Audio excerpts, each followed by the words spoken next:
ہمیں دوبارہ اس تختی کے اوپر واپس جانا پڑے گا. جب ہم وہ میٹس لگا کے وہی کارز یا چشمے سے پانی آ رہا ہے اس کو دھو لو, اس کو مٹاؤ, اس کو واپس پنشمنٹ کے طور پہ ٹیچر ہم سے کراتے تھے. میری تو ذاتی طور پہ میں جب پرائمری میں پڑھتا تھا تو میری رائٹنگ کے اوپر مجھے انعام دیا گیا 20 روپے, آج تک مجھے یاد ہے.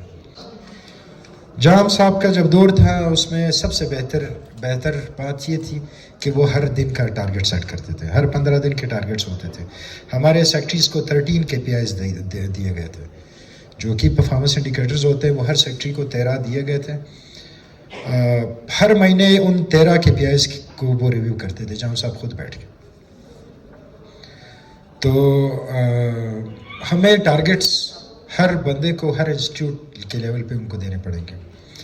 اور میں یادہ کرتا ہوں جو ہم نے انہوں نے بات کہی رائٹنگ سکلز کی, اور وہ یہ تختی کے تھرو میں جب گھر آتا تھا تو گھر میں بھی سزا کے طور پہ اچھا آپ نے اسکول میں تختی دوبارہ نہیں لکھی ہے لہٰذا دوبارہ ادھر گھر میں لکھ لو. اور گھر میں ہمیں حالانکہ گھر میں ٹیچر ہمارے ساتھ نہیں ہوتے تھے لیکن ہم اس کے باوجود 3-4 بار لکھ کے پھر اس کو, اور تختی کا کوئی ثبوت بھی نہیں ہوتا ہے کہ آپ شو کر لو اسکول میں, مگر ہمارے اندر یہ ایمانداری والا عنصر ڈالا گیا تھا کہ ہم جب واپس اسکول جاتے تھے تو بتاتے تھے کہ ہاں 1 بار لکھی ہے, 2 بار لکھی ہے, 3 بار. ہمیں رائٹنگ سکلز کے لیے دوبارہ اس چیز کے اوپر جانا پڑے گا.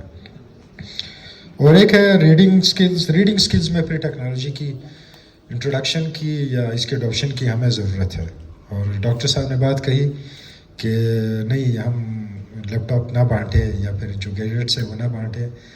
انہوں نے شاید کسی اور اینگل سے بات کہی لیکن ہمارے جو بچے ہیں وہ ہم سے اب زیادہ چیزیں بہتر طور پہ جانتے ہیں.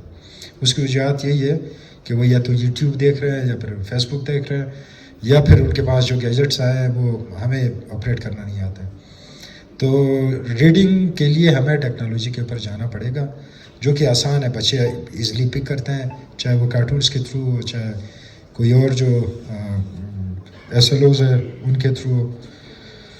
اور ان کے لیے غلام علی صاحب آپ کے گاڑی کی بعض اوقات کوئی اچھے شعر کہہ دیتے ہیں.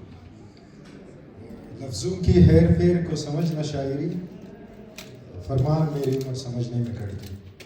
اور یہ جو اعداد و شمار کا جادوئی پریزنٹیشن آپ لوگوں نے پیش کیا یقیناً ہمارے لیے ایک سوالیہ نشان ہے پورے نظام تعلیم کے لیے. لیکن اس سے ہمیں معلومات حاصل ہوتی ہے کہ جس سے ہم پھر پالیسی میکنگ میں آسانی ہوتی ہے.